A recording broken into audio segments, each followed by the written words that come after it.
Sorry to keep you waiting. Well, we got some sad news. South Carolina Republican Senator Lindsey Graham dead at the age of 71 from an apparent heart attack. He now becomes that rare politician who gets to be the skeleton in his own closet. More on the death of Lindsey Graham and an update on the health of Mitch McConnell coming up. Former Department of Homeland Security Chief Kristi Noem, fired in March of this year, is going to divorce her husband. Very sad. It's a sad day. It's a very sad day. This is according to exclusive reporting in the Daily Mail, which broke the story in early April about her husband's nosedive into the X-rated world of online bimboification, where he paid models to dress like caricatures of ample, busted women, accentuating beauty and stupidity. Bimboification, it's what it's called. It's a fetish. You should check it out. According to the Daily Mail, Noem's husband also enjoys dressing this way and has repeatedly said he plans on transitioning to a woman, despite several attempts to pray these desires away by checking into Christian treatment centers, but apparently they're not working.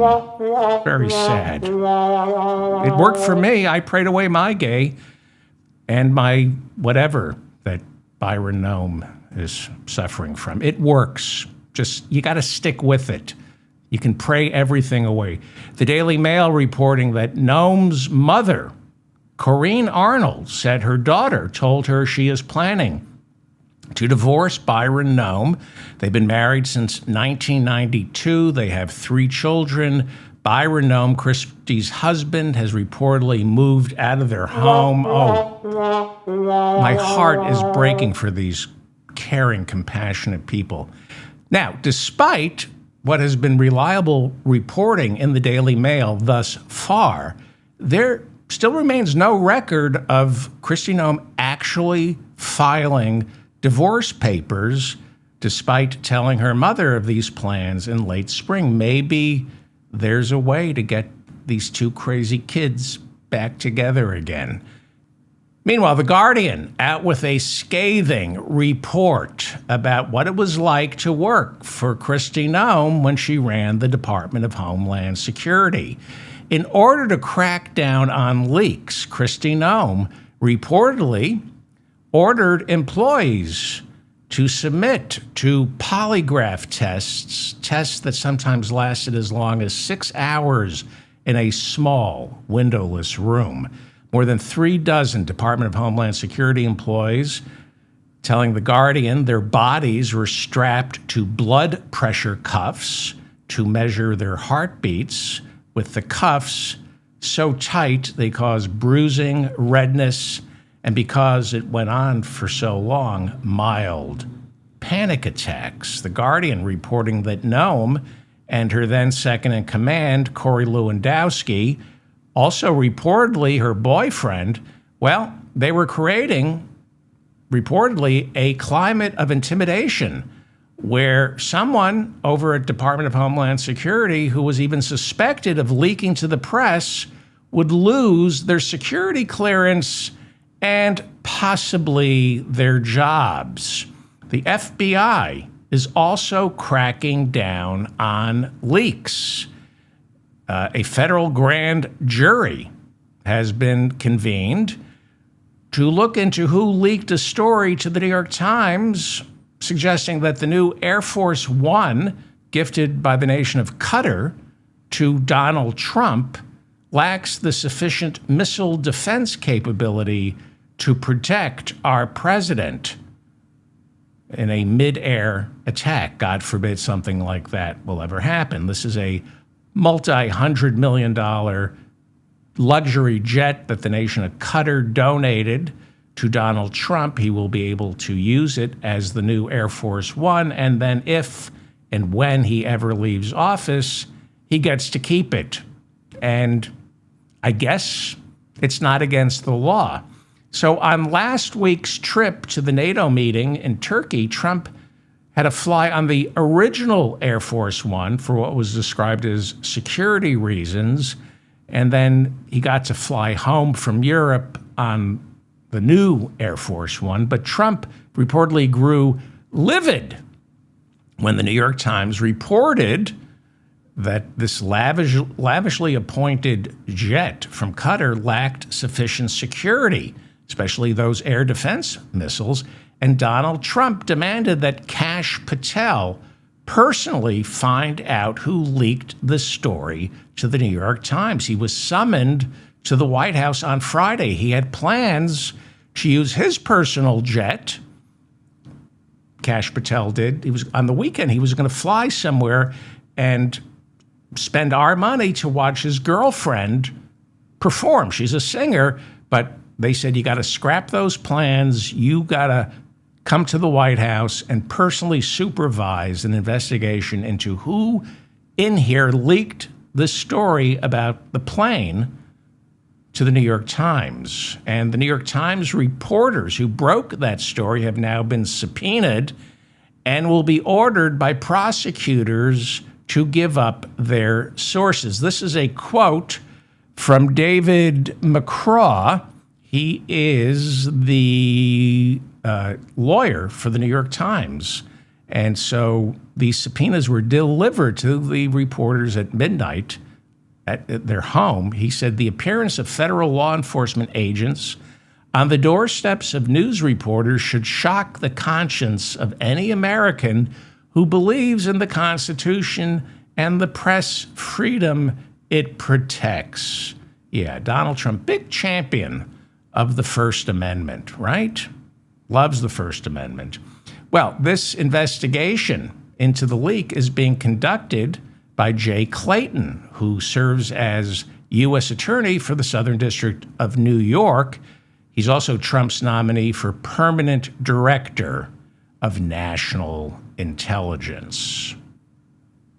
Israeli Ambassador to the United States, Michael Leader, appearing on Face the Nation, accused Congressman Ro Khanna of getting himself detained by settlers in the West Bank last week in order to draw attention away from the fact that he had been an early supporter of disgraced Democratic Senate candidate Graham Platner, who, you might remember, last week was forced to drop out of his race against Maine Senator Susan Collins after credible rape allegations were reported in Politico. When the story broke last week, Congressman Ro Khanna immediately demanded Platner step aside. Khanna on Saturday told the New York Times that during a visit to the West Bank on Wednesday of last week, he was held captive by armed Israeli settlers even after members of the Israeli Defense Force arrived on the scene. When Khanna explained to the IDF he was a United States congressman, the IDF soldiers reportedly just stood there mocking him, and Ro Khanna, a United States congressman, had to call the U.S. Embassy in Jerusalem to arrange for his release. He was being detained by armed Israeli settlers in the southern part of the West Bank, and then allegedly by the IDF.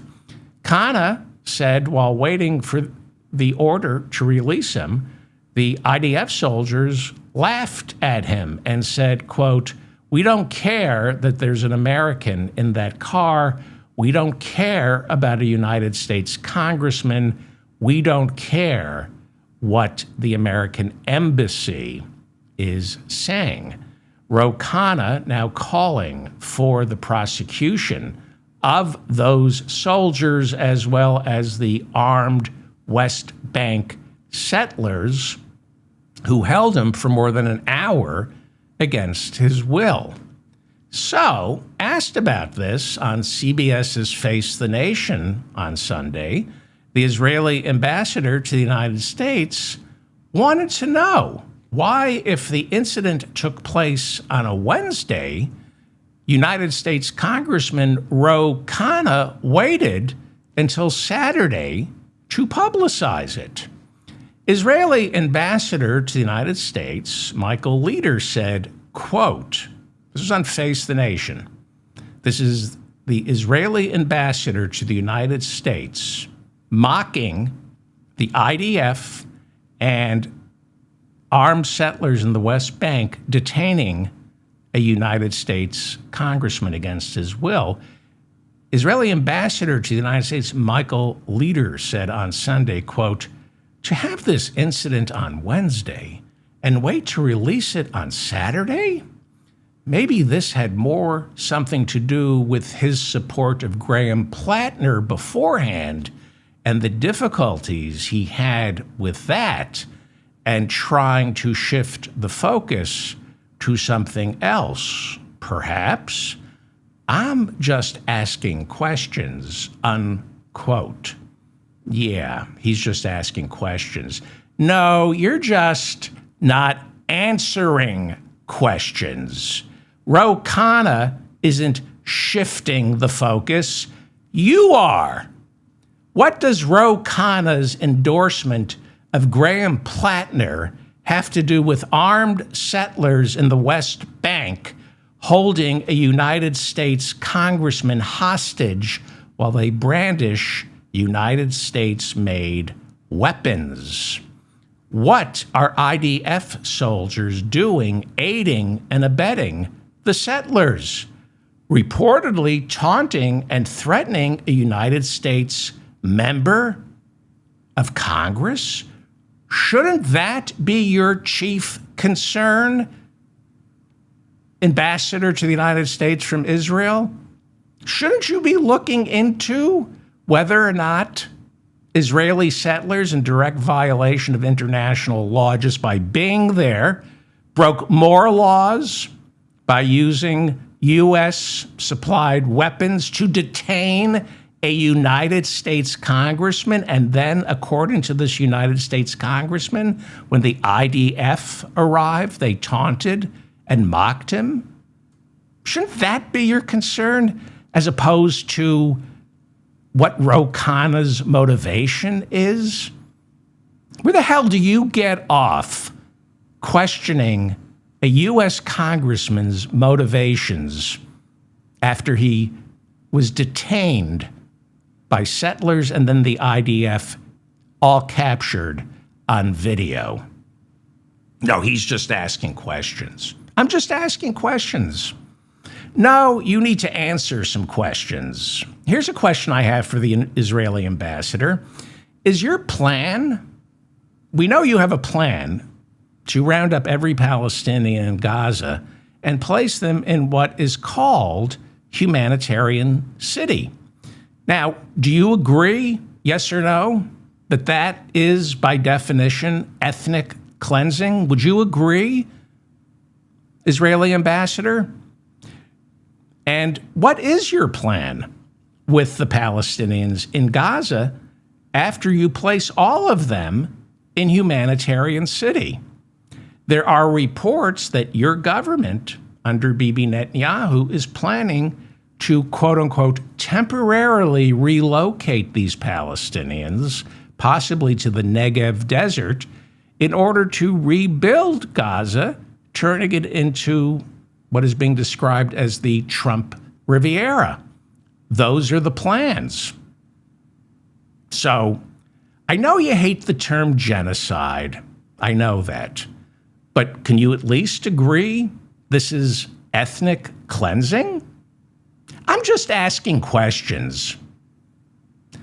Meanwhile, with Graham Platner out of the picture, Democrats remain optimistic that they can unseat five-term incumbent Republican Susan Collins. Now, Platner, before the rape allegations surfaced, was leading Collins in the polls by an average of 4 to 5 points.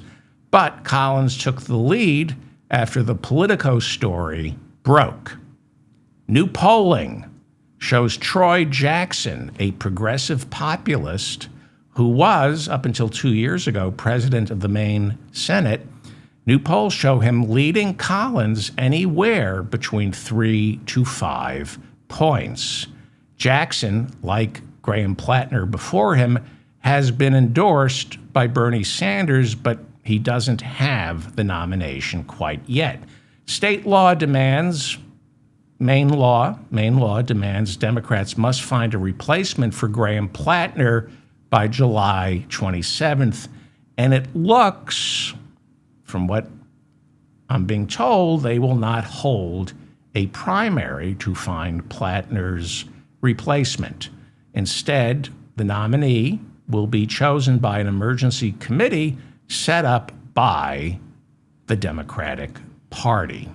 So if they don't pick Troy Jackson, there's going to be a problem. But if they do pick Troy Jackson, Democrats believe Maine is as much in play if Troy Jackson gets the nomination as it would be with Graham Platner. In fact, Troy Jackson served in the State House of Representatives. He was president of the State Senate. He's, unlike Graham Platner, in order to last that long in state politics, you've gone through the filtration process. We're not going to find any rape allegations, and he's a progressive populist endorsed by Bernie Sanders, which means he's good enough for me. If he's endorsed by Bernie Sanders, that's all you need to know. And Bernie isn't responsible for Graham Platner allegedly raping a woman. How the hell is Bernie Sanders responsible for that? But they're Bernie didn't sufficiently vet Graham Platner. These are the moderates inside the Democratic Party who will look for any reason not to get their taxes increased. The rich get their taxes increased, who don't want Medicare for all, who don't want to abolish ICE. These are the moderate Democrats, the Josh Gottheimers, the Hakeem Jeffries and the Chuck Schumers, who, would be very at home inside the Rockefeller wing of the Republican Party, which no longer exists. Well, appearing on Meet the Press Sunday, our POS president, Donald Trump, said, "The Strait of Hormuz is now open for business." And then asked for specifics, he said, "I don't want to talk about it anymore." Well, this is the latest on the war with Iran. In the past several days, the United States and Iran have exchanged missiles and drone strikes after Iran attacked several ships trying to pass through Hormuz without paying a toll. So it's the summer, the World Cup is going, people don't want to pay attention to this. So what is this all about? It's the tolls. It's the tolls that Iran is demanding, and by demanding tolls, they are humiliating our POS president. It's about the tolls. They're a humiliation for Trump, a humiliation for the United States, and our military under the leadership of white Christian nationalist Pete Hegseth. Trump said last week the ceasefire's over. He also said Iran is begging him to make a deal, but they're not. He just lies. And Iran, instead of begging to make a deal, taunts him. And the United States military is powerless, right? They're powerless to do anything about Iran demanding any ship that passes through Hormuz pay Iran anywhere between $1.5 to $2 million per tanker in direct violation of the ceasefire agreement and international law. You're not allowed to do that. Although when Trump heard about it and the peace negotiations began, he thought, well, maybe Iran and the United States will collect that toll together. That's Trump. But you're not allowed to charge a toll through the shipping lanes of Hormuz. But Iran is doing that. And there's nothing our military can do to stop them. These problems are solved diplomatically. It's a word that Donald Trump cannot utter. So some vessels are paying that toll. Most aren't. Most are still trapped inside the Persian Gulf, especially, unfortunately, the ones carrying fertilizer, which is needed, especially in the sub-Saharan and parts of Asia. And tankers carrying liquid natural gas are mostly staying in the Persian Gulf. A few ships, carrying crude oil, have attempted to avoid the tolls by straddling the coast of Oman, using a shipping lane that Iran refuses to sanction. And it is those ships Iran is firing on. They're firing, you can see it, I have a little map there, and in the lower part of the map, you will see Oman, which also patrols the Strait of Hormuz. And Iran is demanding that no ship pass through the Strait of Hormuz by using Oman's sea lanes. They have to go through Iran's, and they are firing on any ships that use Oman's sea lanes. So, no, Hormuz isn't open. A couple of hundred tankers and ships have braved Hormuz since this bogus ceasefire went into effect. Hormuz is not open for business. The United States Navy is now giving up on attempting to escort any of these ships that want to straddle the coast of Oman and use their sea lane.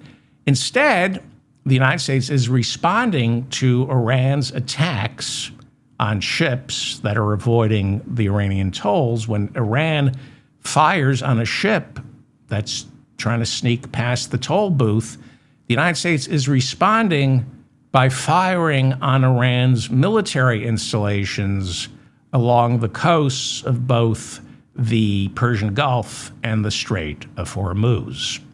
There's really nothing Trump can do about Iranian Revolutionary Guard missiles and drones attacking these ships.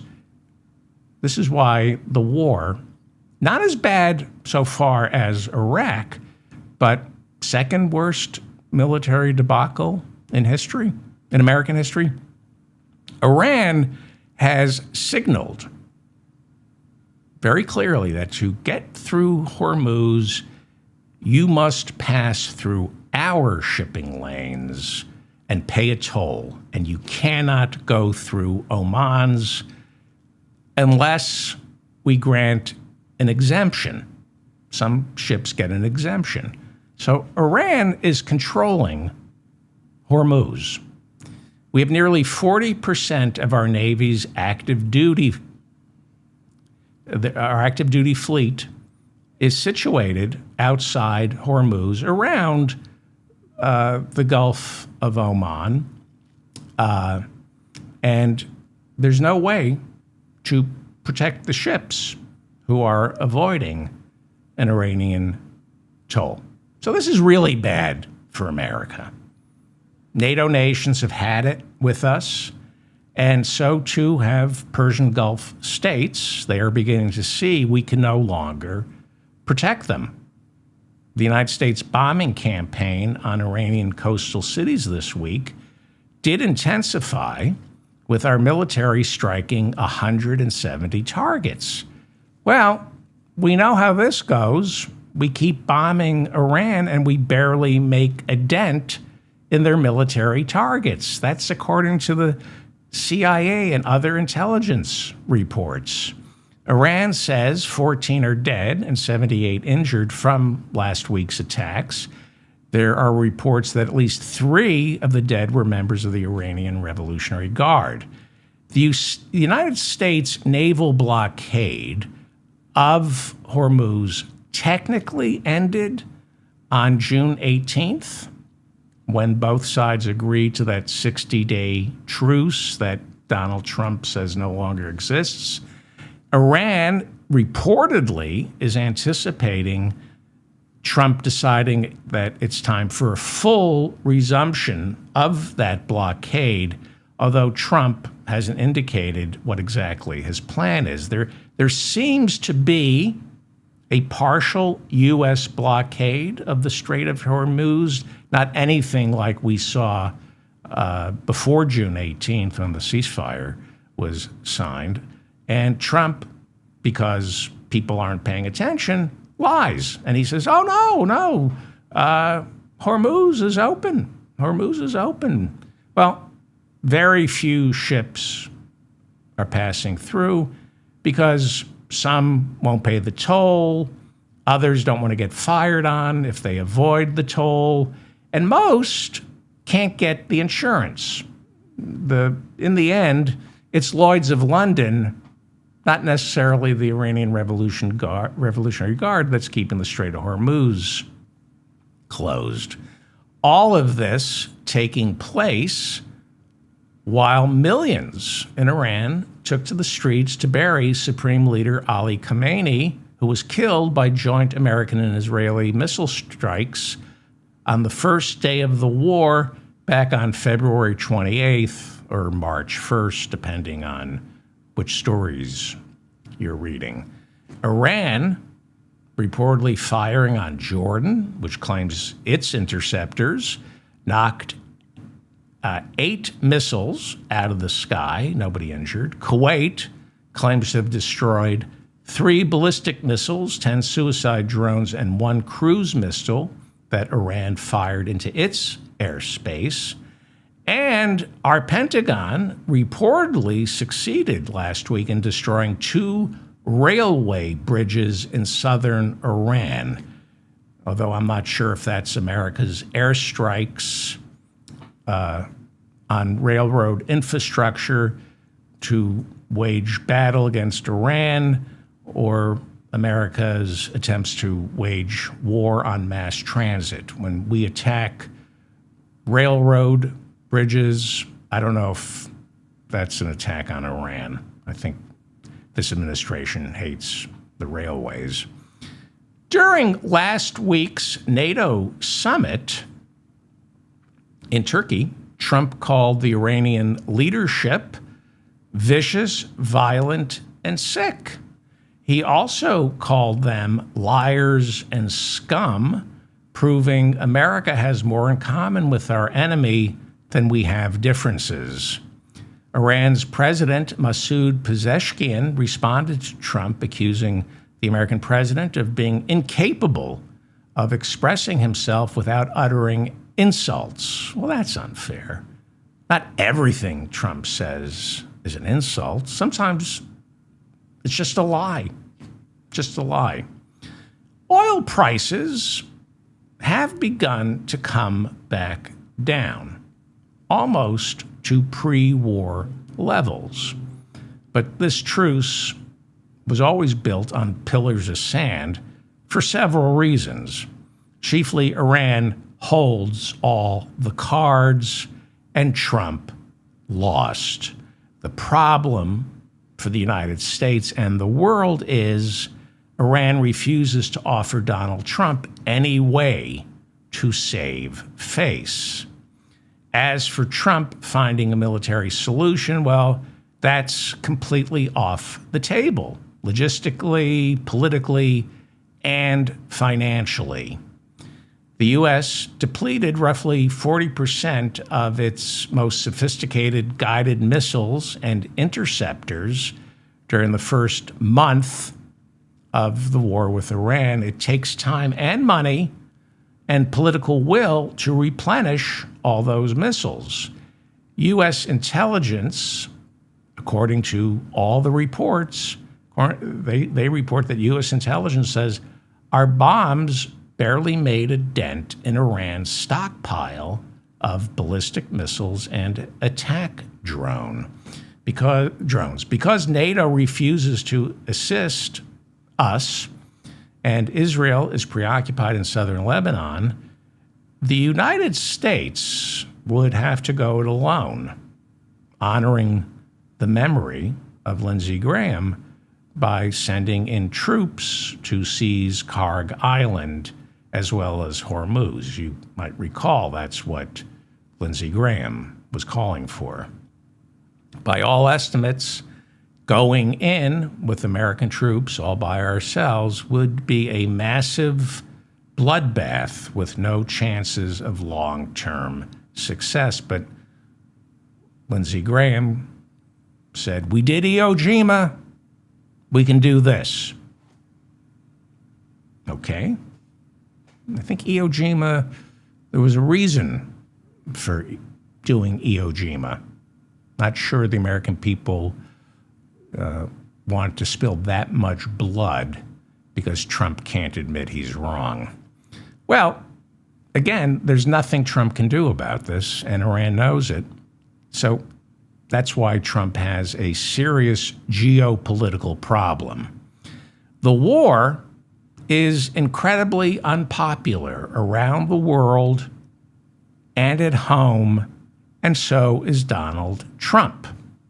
Both houses of Congress, you might remember, passed that symbolic resolution last month ordering Trump to end the war in Iran. Now, there's nothing binding in that resolution, but it's important to point out that that joint resolution demanding that Trump end the war, it was finalized by the Senate on June 23rd, one day before Trump was scheduled to and did make a formal request from Congress to pass his $87.6 billion emergency war supplemental. So they passed this joint resolution. It was a my apologies. It was a concurrent resolution. It was not a joint, it was a concurrent resolution, mostly symbolism, saying end the war. It passed in the Senate on June 23rd. Earlier, I think 3 weeks earlier in the House. According to the War Powers Act, he has to end the war. The Supreme Court won't recognize concurrent resolutions. It's never been tested. I've been over this. So it was symbolism, and they knew when the Senate voted to finalize it on June 23rd, they knew that Trump on June 24th was going to make a formal request for Congress to pass an $87.6 billion emergency war supplemental so he can go in there and continue his war with Iran. So symbolism is very important. That concurrent resolution was toothless, but it said to Trump, don't think for 1 second we're funding your war. And as I keep telling you, you don't need a War Powers Act. You need a Congress willing to defund wars. So he's not going to get the funding for this debacle anytime soon. Iran knows it. The world knows it. This is precisely why Donald Trump wants the Pentagon's 2027 budget to go from nearly $1 trillion in 2026 to $1.5 trillion in 2027. Why does he want an extra $500 billion? Well, if he has an extra $500 billion per annum, he won't have to go hat in hand to Congress every time he needs funding for his military adventures, whether they be Iran, Cuba, Minneapolis, Manhattan. The only thing Donald Trump has going for him right now is America's attention span.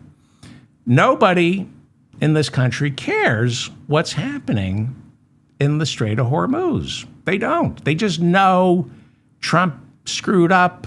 Prices are insane.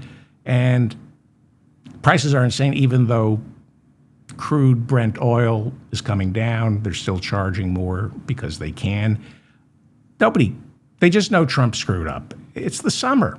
People want to enjoy the World Cup with their family or just alone.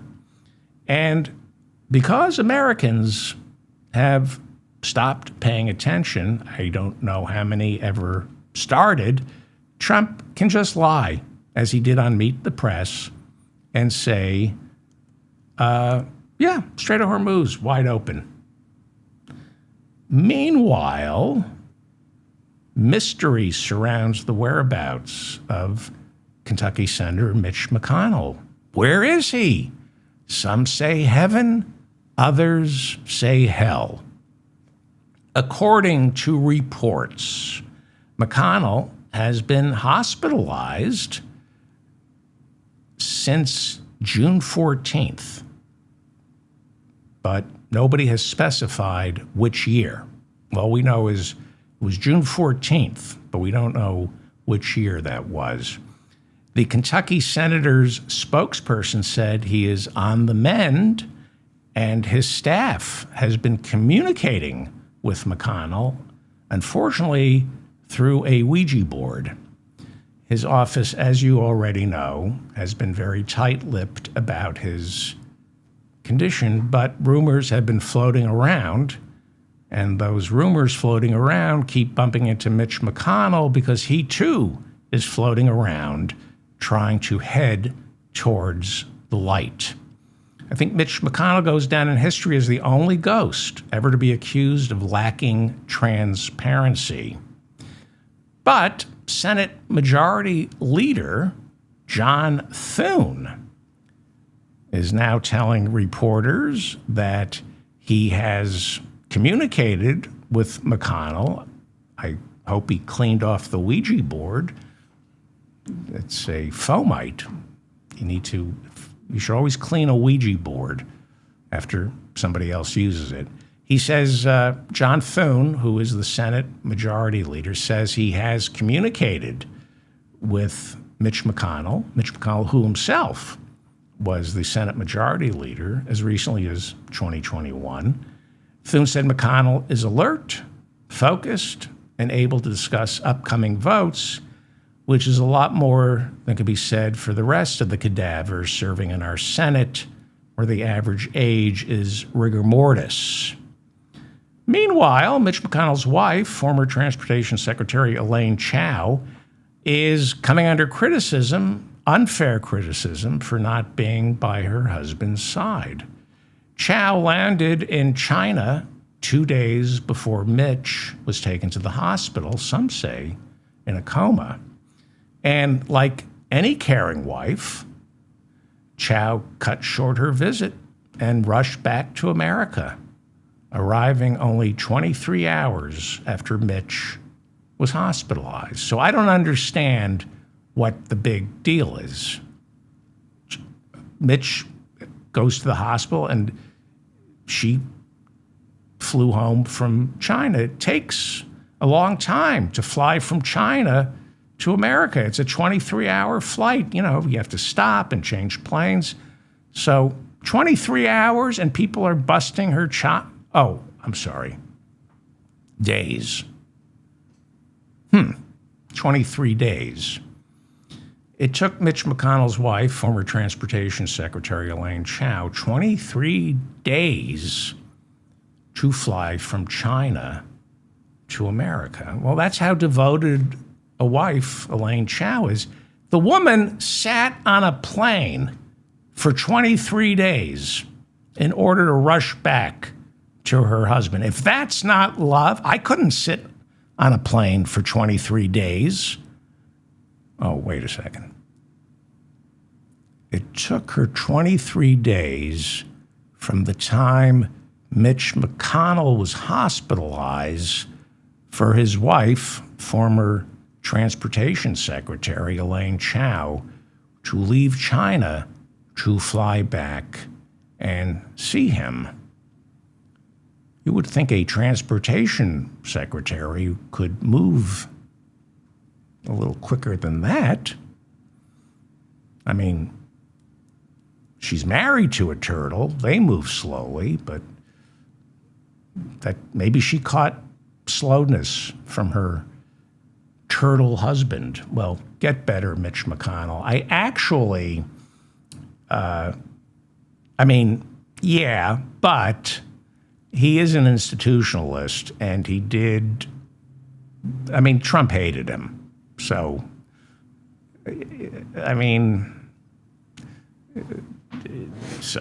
yeah. He did stand up to Trump sometimes, although he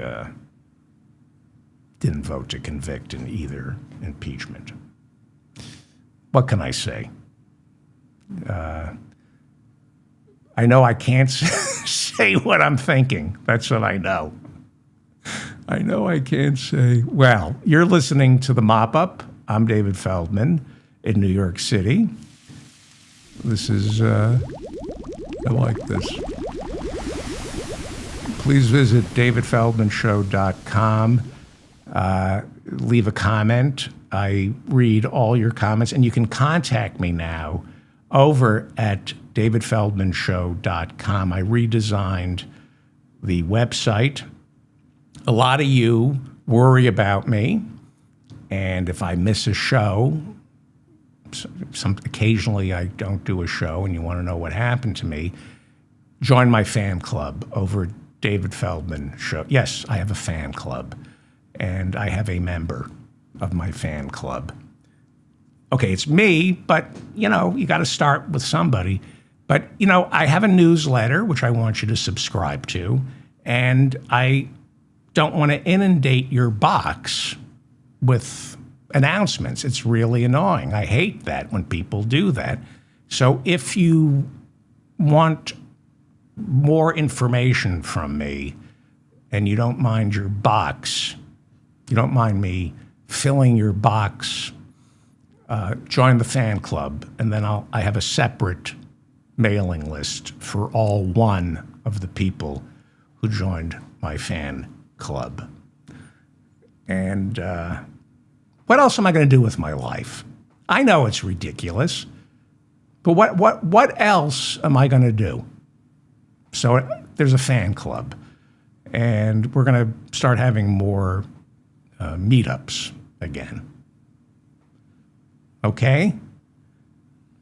Hey, I'm being throttled back by certain platforms, so I need to connect with my audience. I can't rely on Mark Zuckerberg and Elon Musk and who else runs all to distribute the show. So I need to start reaching out to my listener, Bob, and because if I lose Bob, there's no audience. All right. Did I mention everything? If I made any mistakes, leave a comment or contact me over davidfeldmanshow.com. Don't tell me I made a mistake by starting a fan club. I already know that. Did I mention you could buy some merch over davidfeldmanshow.com? And I'm embarrassed to tell you that this is our big seller. This is the Hope You're in the Mood for Diarrhea Chef's Apron, which people are not laughing at here in Manhattan. We have an outbreak of explosive diarrhea here in Manhattan. We do. All right. Well, let's get to the sad news.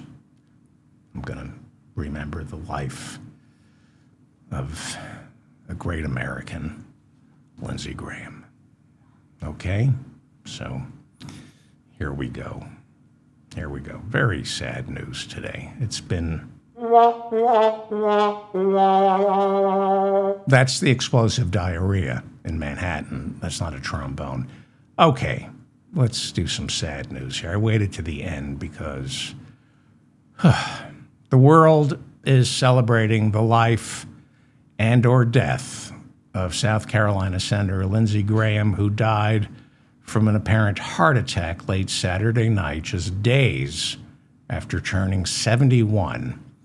In lieu of flowers, Lindsey's family is asking Americans instead to invade Cuba. Very sad news. On the bright side, thanks to Lindsey's alcoholism, his survivors will save a fortune on embalming fluid. There are rumors in the right-wing blogosphere that Lindsey Graham, was killed by the Iranian government after that country's government-controlled state media issued a statement congratulating the Iranian people on the death of Graham, who state media added has been sent to hell. Now, that has not been confirmed that he's been sent to hell by United States media, but Iran is reporting that Lindsey Graham has been sent to hell. During the funeral last week for Supreme Leader Ayatollah Khamenei, who was killed in a joint American-Israeli airstrike on February 28th or March 1st, during his funeral last week, millions of Iranians poured onto the streets, many with signs featuring several American leaders and pundits, including Lindsey Graham, all with targets on their foreheads. So FBI Director Kash Patel issued a statement on Sunday saying the FBI will assist local law enforcement in their investigation looking into Graham's death, which right now is being called a heart attack. Graham's father died from a heart attack at the age of 69, and Lindsey reportedly was being treated for high blood pressure. But the far right is demanding to know whether Graham might have been poisoned by Iranian agents while he was visiting Ukraine last week. Maybe he was poisoned by Zelensky. He met with Zelensky. Maybe he was poisoned by him. So Trump is now worried that the Iranians will try to do to him what they didn't do to Lindsey Graham. So he claimed on Truth Social, quote, that 1,000 missiles are locked and loaded to decimate Iran if they attempt to assassinate our commander-in-chief. Well, some thoughts on Lindsey Graham, if I may. Lindsey Graham need not be idealized or enlarged in death beyond what he was in life.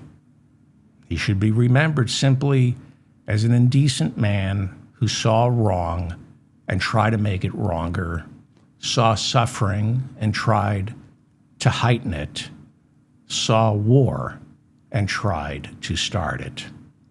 He was a great patriot who loved America. In fact, I think he was a lifelong bachelor due to his devotion to America. Because of his ever-expanding love for America, I don't think Lindsey Graham had room in his heart for a wife and family.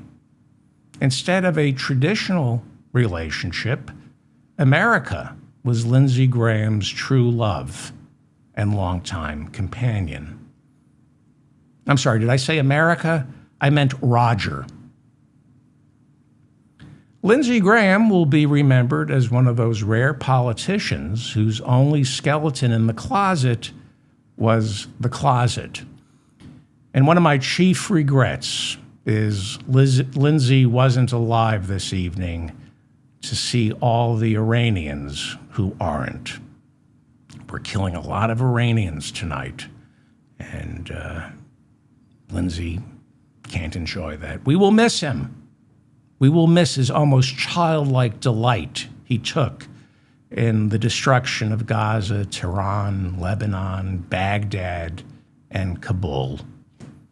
Lindsey's scheduled appearance on Meet the Press had to be postponed until next week, when his corpse is expected to make the rounds of Sunday talk shows demanding Trump order 40,000 Marines to seize Karg Island and the Gulf of Hormuz. A great man. A great man.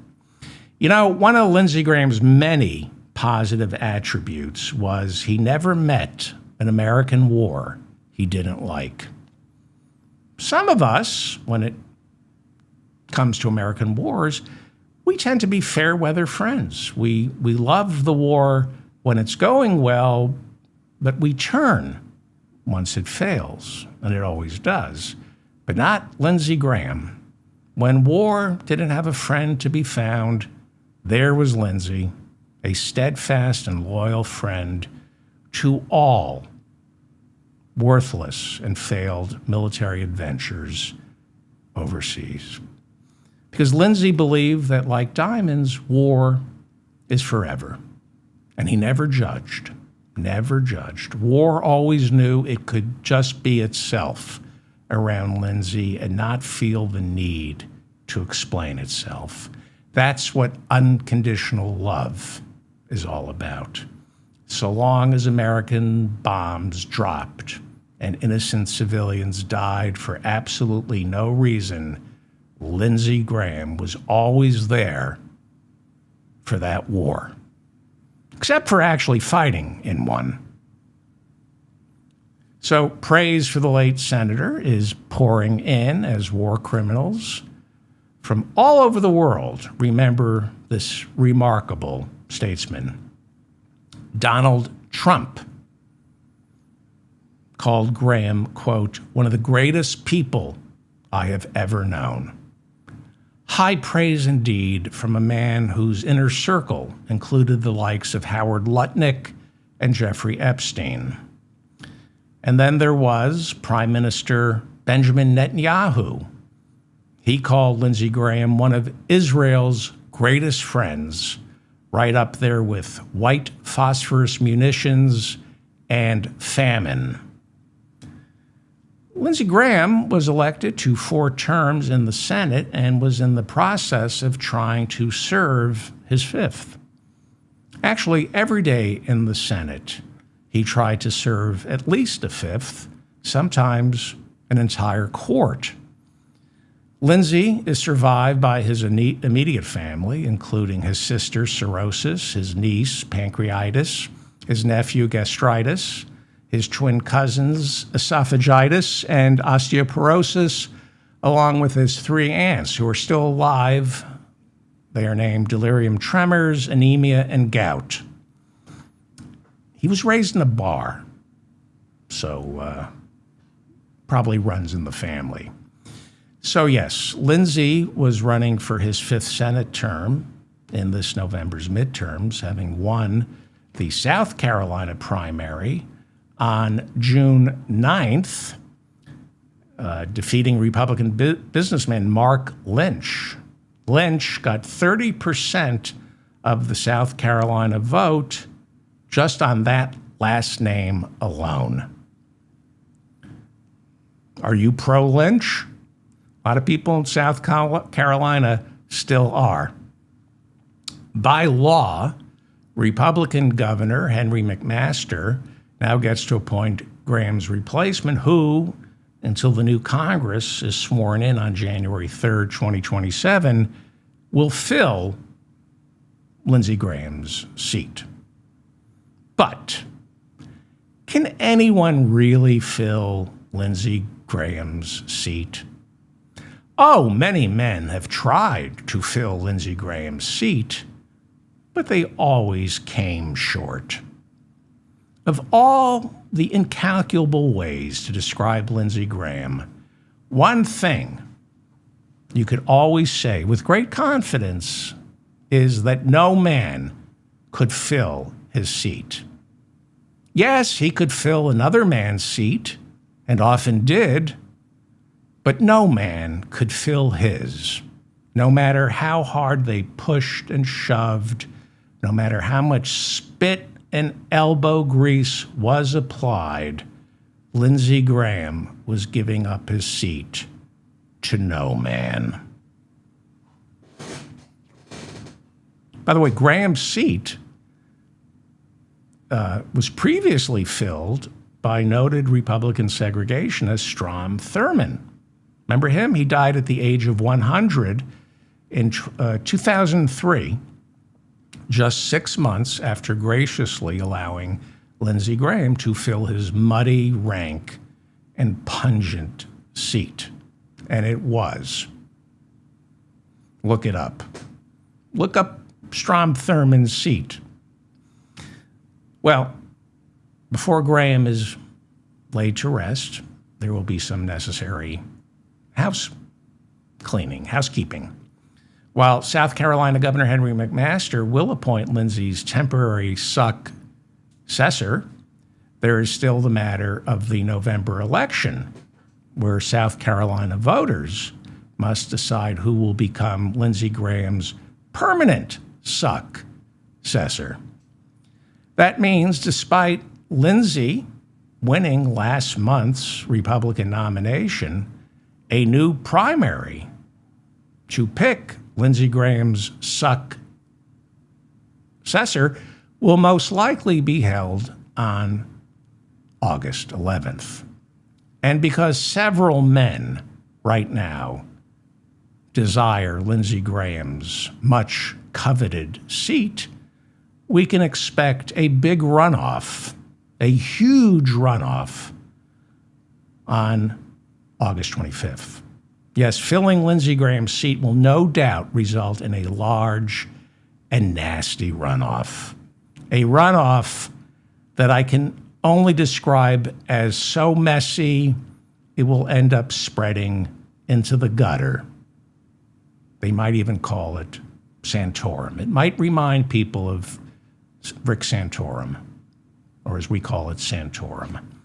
Speaking of Santorum, South Carolina Congresswoman Nancy Mace, who said this will be her last year in the House of Representatives after she announced her failed bid for governor of South Carolina, Nancy Mace is now hinting that she might file later this week as a candidate to replace Lindsey Graham in the Republican primary scheduled for August. You might recall last month, Nancy Mace came in fifth with just 12% of the Republican vote in last month's South Carolina primary for governor. Well, the Democratic nominee to fill Lindsey Graham's much longed-for seat and be his successor,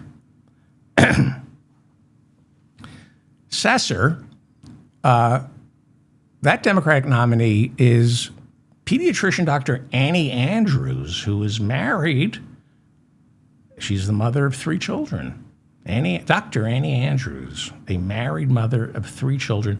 She kind of reminds me of Lindsey Graham, except for the married children and being a pediatrician part. But other than Lindsey Graham not being a doctor who was married with children, everything else about Annie Andrews kind of reminds me of our beloved Lindsey Graham. We will miss Lindsey Graham, but think of him always. Because every time a child is buried in the rubble of an American airstrike, we will also see the smiling face of Lindsey Graham. Every time an American veteran is living on the street in the throes of untreated PTSD, Lindsey Graham will be right there, smiling. Every elementary school filled with children that a Tomahawk missile mistook for an Iranian naval base, there will be Lindsey Graham. But there was more to Lindsey Graham than his insatiable lust for human carnage. As chairman of the the Senate Judiciary Committee, I'm a little upset here, so I'm not thinking clearly. As chairman of the Judiciary Committee, during the first Trump administration, Lindsey Graham greased the chute for Supreme Court Justices Neil Gorsuch, Amy Coney Barrett, and of course, Brett Kavanaugh. Yes, he greased that chute so all 3 could sail through confirmation by the United States Senate. And when multiple women came forward claiming to have been sexually assaulted and or harassed by Brett Kavanaugh, Lindsey Graham, as chairman of the Senate Judiciary Committee, gave the FBI just 4 days to investigate all those accusations and all the other claims that began pouring in to the Brett Kavanaugh tip line. But because they only had 4 days, our FBI never questioned Brett Kavanaugh's main accuser, Christine Blasey Ford.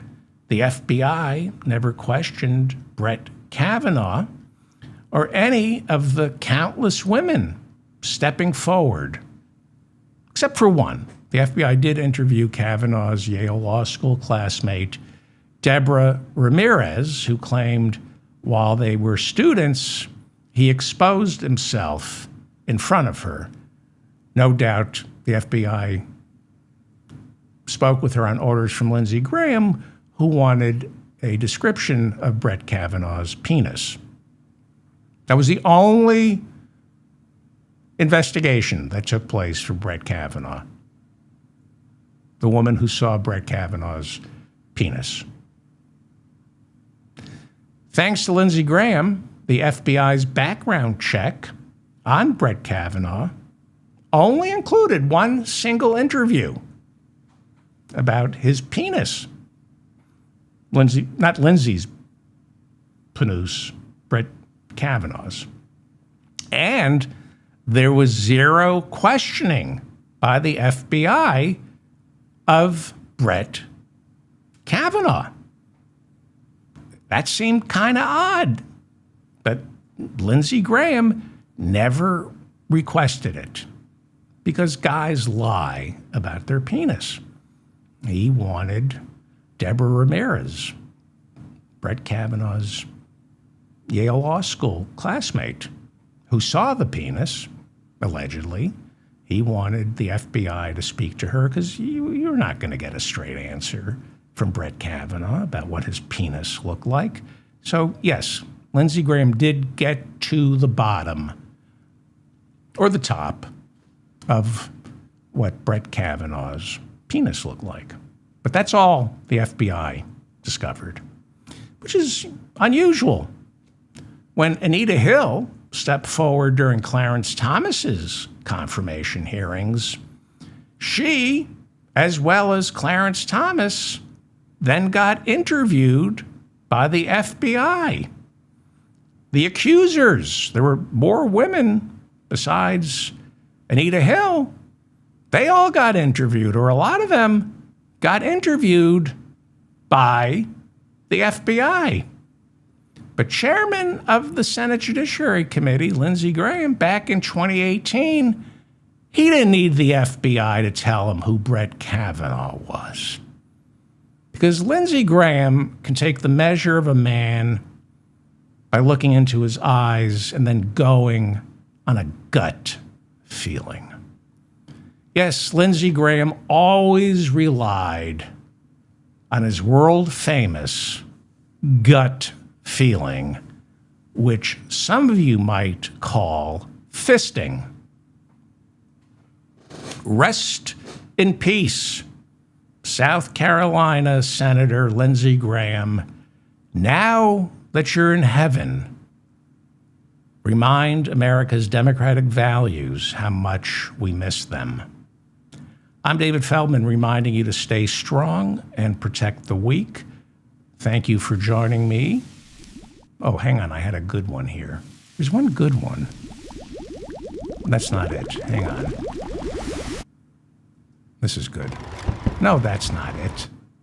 Hang on. Come on. Oh, there we go. That's pretty good. I did that in flow.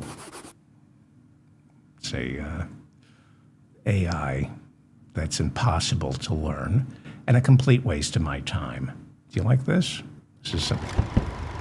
Hang on. There was one that Hang on. This is good. Hang on. And then I'm going to say goodnight.